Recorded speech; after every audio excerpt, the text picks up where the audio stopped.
बिस्मिल्लाहिर्रहमानिर्रहीम। अल्लाहुम्मा सल्ली अला मुहम्मद व आले मुहम्मद। आप देख रहे हैं फैज़ हुसैनी टीवी। मैं तालिब इल्म हूँ हरफ़ अदद का गुलफ़ाम अली हुसैनी आपसे मुखातिब हूँ। आज बताऊँगा कि मौला अमीर अल-मोमिनीन अली इब्न अबी तालिब ने आरज़ू के मुतल्लिक़ क्या फ़रमाया है। मौला अमीर अल-मोमिनीन फरमाते हैं कि जो शख्स अपनी आरज़ू दराज करता है वो अपना अमल ख़राब करता है।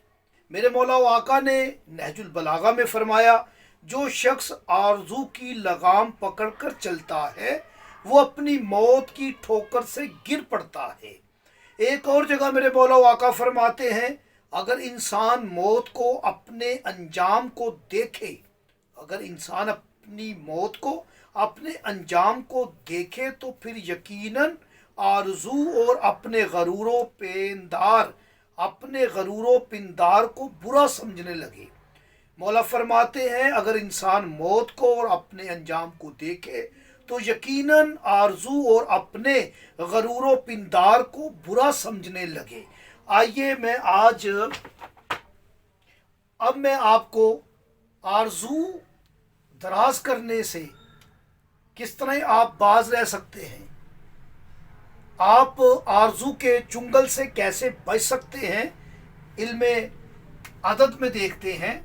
तो आरज़ू अलिफ, रे, जे और वाव, अलिफ का 1, रे के 200, जे के 7, वाव के 6, ये 214 का अदद बनता है।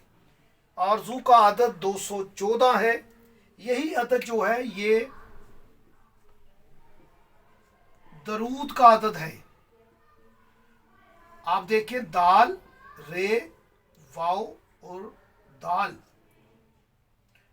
दाल के 4, रे के 200, वाव के 6, दाल के 4, 214।